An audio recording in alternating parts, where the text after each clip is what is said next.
आज के दिन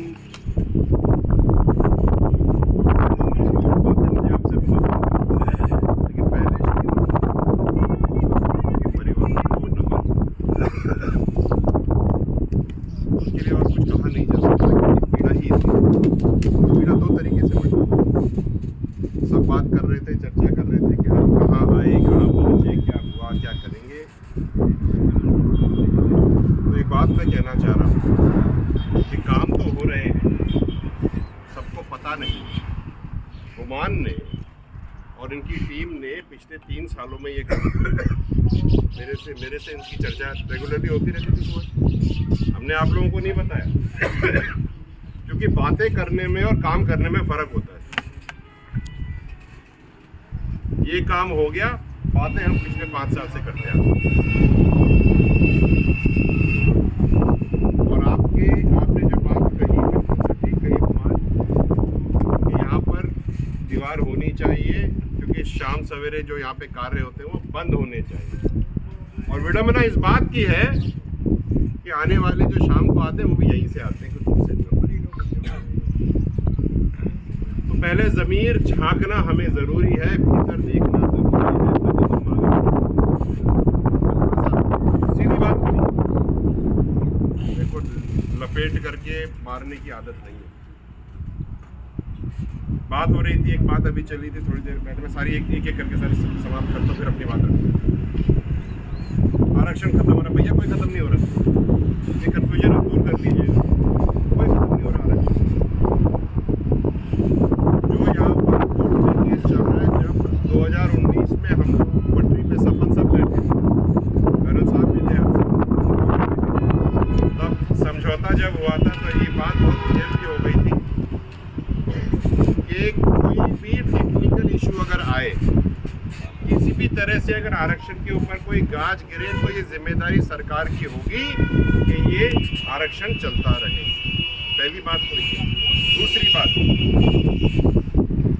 जब अपना 2019 में आरक्षण हमें मिला तो दूसरी पार्टी ने एक याचिका दायर की, उसमें बोला कि हमारी बात रखी जाए। उसके अंदर में बहुत सारे लोग पार्टी बने, कर्नल साहब को भी पार्टी बनाया गया, लेकिन कर्नल साहब ने कहा कि जब आरक्षण सरकार को देना है और जब आरक्षण सरकार ने दे दिया है तो सरकार अगले से लड़ाई करे ना, मैं क्यों लड़ूंगा, मेरा क्या लेना देना इसमें। लेकिन कर्नल साहब तो उसमें से एक्सक्यूज हो गए, लेकिन कुछ और लोग रह गए। फिर जब थोड़े दिन पहले जब उसकी सुनवाई धीरे चल रही थी हाई कोर्ट में, तो जो सेकंड पार्टी है उसने सुप्रीम कोर्ट में एक रिक्वेस्ट लगाई कि हमारी यहाँ पर जो सुनवाई है वो धीरे चल रही है, कृपया इसको देखें। तो सुप्रीम कोर्ट ने एक नोटिस भेजी सबको, जितनी भी पार्टियां, कि भैया तुम्हारी कौन सी चीज़ है जो नहीं सुनाई जा रही, हमें बताओ, हम हाई कोर्ट को बोलेंगे कि देखा जाए, यही है और इसके अलावा कुछ नहीं। तो मुझे तो ये समझ में नहीं आता कि आरक्षण पे क्वेश्चन कहाँ से आ गया, पहली चीज़। हाँ, लेकिन एक बात क्लैरिटी से ये बता दूं कि अगर इतना रत्ती भर भी आएगा ना तो सबसे पहले अपन यहाँ बैठे होंगे। ये बात आप समझ लीजिए। और व्यक्ति किसी भी राजनीतिक पार्टी से हो सकता है, लेकिन पहले तो वो समाज से हो, और हम तो भाई समाज से ही हैं, कहीं अलग से नहीं। तो पहले समाज, पहले आरक्षण, पहले बच्चों का भविष्य, उसके बाद सब कुछ। ये आप भी समझ लें और मैं भी समझ लूं, इसमें कोई इतना सा भी ना कंफ्यूजन नहीं होना चाहिए। रही बात 372, ये कहाँ है 372 के नोटिस, इधर आओ सामने। जब हमने राहुल गांधी को रोका था तब 372 का समझौता हो रहा था, तो हमारे ही समाज के लोग सामने आकर के होते काम में रोड़ा डाल, तो मुंह पे कह रहा हूं, सब बहुत सारे काम हो जाते। इसलिए मेरा सबसे हाथ जोड़ के निवेदन है, हाथ जोड़ के, कि होते काम को मत रोको, वो हो जाता, उसके साथ साथ और भी बहुत सारे काम हो जाते। उसके बाद तो केवल वो बैकलॉग की चिट्ठी और 2-4 काम लेकर छोड़ता, होते काम। और जरूरी नहीं है, मैं अपन सब बुद्धिजीवी हैं, जरूरी नहीं है कि हर बार पटरी पे बैठा जाए। बिना पटरी पे बैठे भी, बिना केस लगे भी अगर काम हो जाते तो इससे अच्छी बात और क्या हो सकती है, मुझे बताओ। सही बात है। किसी पे केस लगा जब हमने राहुल गांधी को रोका? किसी पे नहीं लगा। किसी को बैठना पड़ा? नहीं। काम हो गए। भबके से काम करना है, गुजर है, भबका चलना चाहिए, पटरी पे बैठने की जरूरत नहीं होनी चाहिए। ये मेरा निवेदन। आपका काम हम प्रयास कर रहे हैं, ठीक है, और आप लोग कृपया टंकियों पे ना चढ़ें। नौकरी मिले ना मिले बात की बात है, जिंदगी रहनी चाहिए, ठीक है, जिंदगी रहनी चाहिए। टंकियों पे मत चढ़ो, मेरा आपसे निवेदन है। क्या विराज, विश्वास रखिए लोगों पे, विश्वास बहुत बड़ी चीज है। तो भाई साहब, कारण भी तो बता रहा हूँ ना मैं। अब आप सुनिए, मेरी बात सुनिए, मेरी बात पूरी बात सुन लो। करेंगे हम आपका, टंकी पे मत चढ़ना भैया, ठीक है, बैठो। अब मैं आगे बात कर रहा हूँ, ठीक है। दूसरी बात,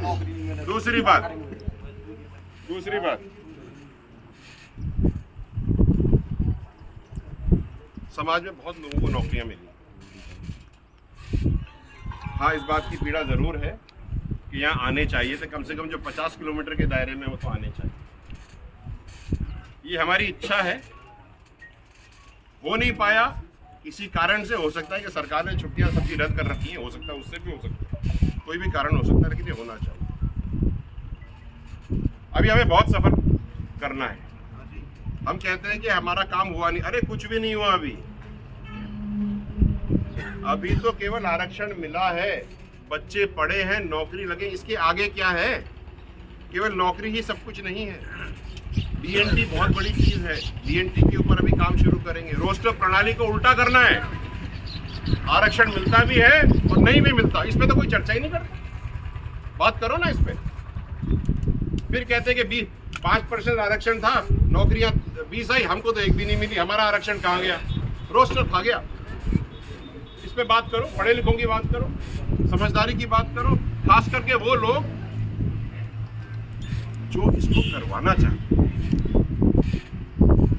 देवनारायण योजना के लिए मैं कहना चाहता हूं कि अपने ही आरक्षण संघर्ष समिति के ओम प्रकाश बढ़ाना जी इसके अभी अध्यक्ष बने हैं, अपने ही समाज के, अपने ही घर के संघर्ष समिति के ही है।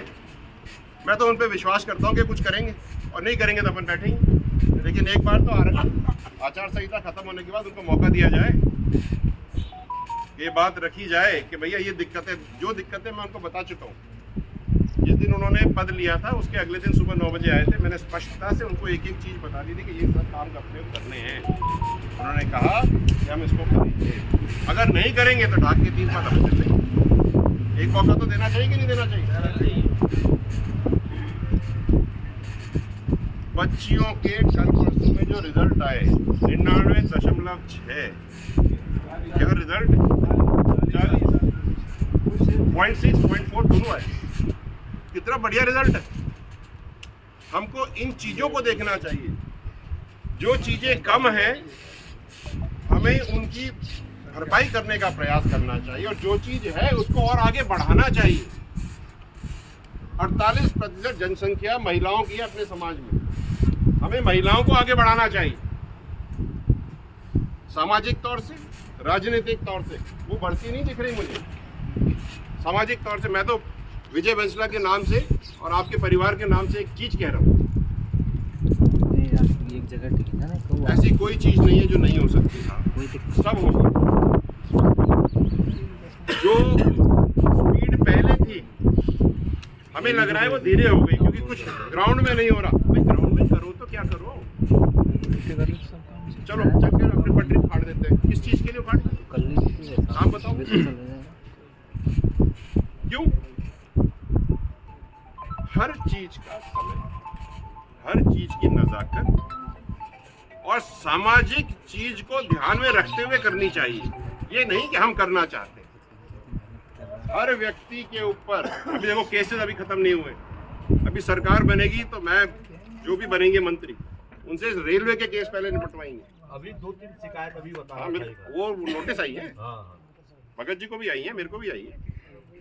ये रेलवे के केस खत्म कराएंगे।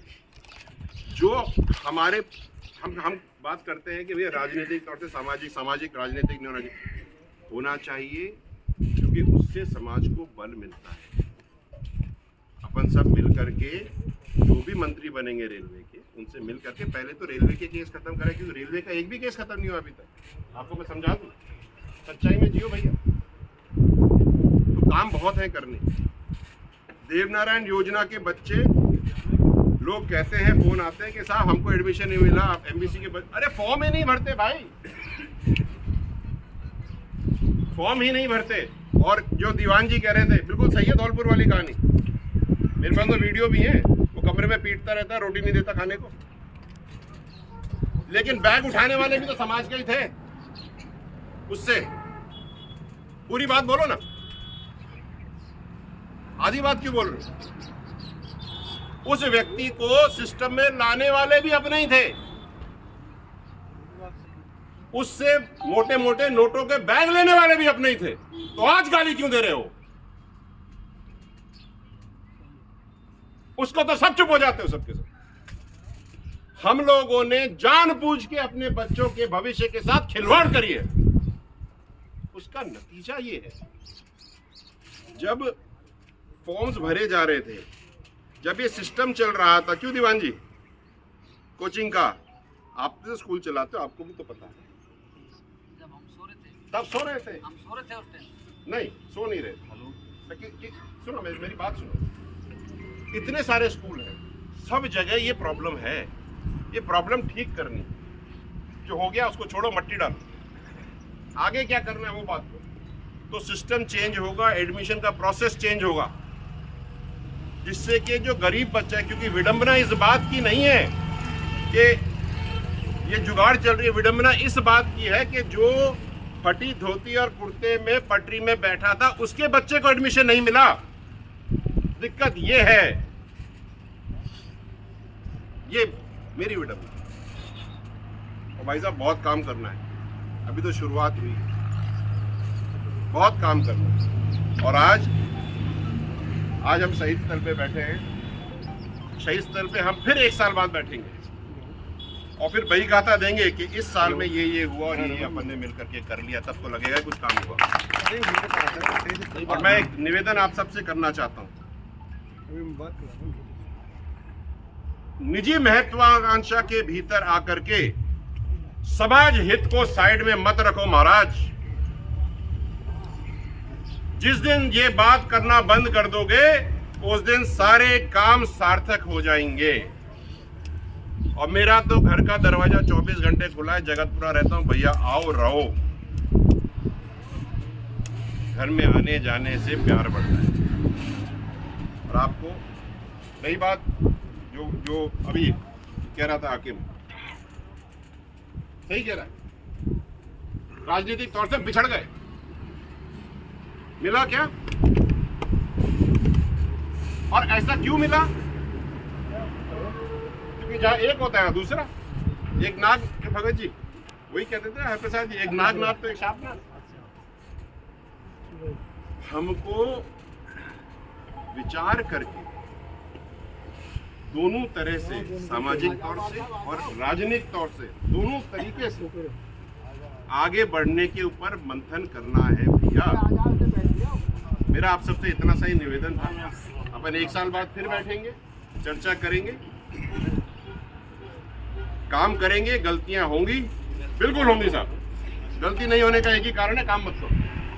हम तो काम करेंगे, गलतियां होंगी, ज्यादा गलतियां होंगी तो बता दीजिए, और कम गलती होगी तो सुना दीजिए। ठीक है साहब, बहुत बहुत धन्यवाद। राम राम साहब, मैं निकलूंगा, मेरे को चंडीगढ़ जाना है। मैं कल भाग करके चंडीगढ़ से यहीं आया, क्योंकि मुझे पता था कि अगर मैं यहाँ पे 1 मिनट के लिए भी नहीं आता तो एक कहानी और हो जाती कि राजनीति ज्वाइन कर ली भैया, सही धंधे भूल गए। 1 मिनट लगती है साहब शुरू होने में। और आज मैं जा रहा हूँ, आज मैं वापस चंडीगढ़ जाऊंगा, तो कल ये चर्चा शुरू हो जाएगी, यार वो पीपल खेड़ा पाटो में सिकंदर नहीं आया, तो मैं वहाँ भी नमन करते हुए जाऊंगा। साहब आप सबको मेरा प्रणाम, राम राम। बात अगर गलत लगी हो तो भी ठीक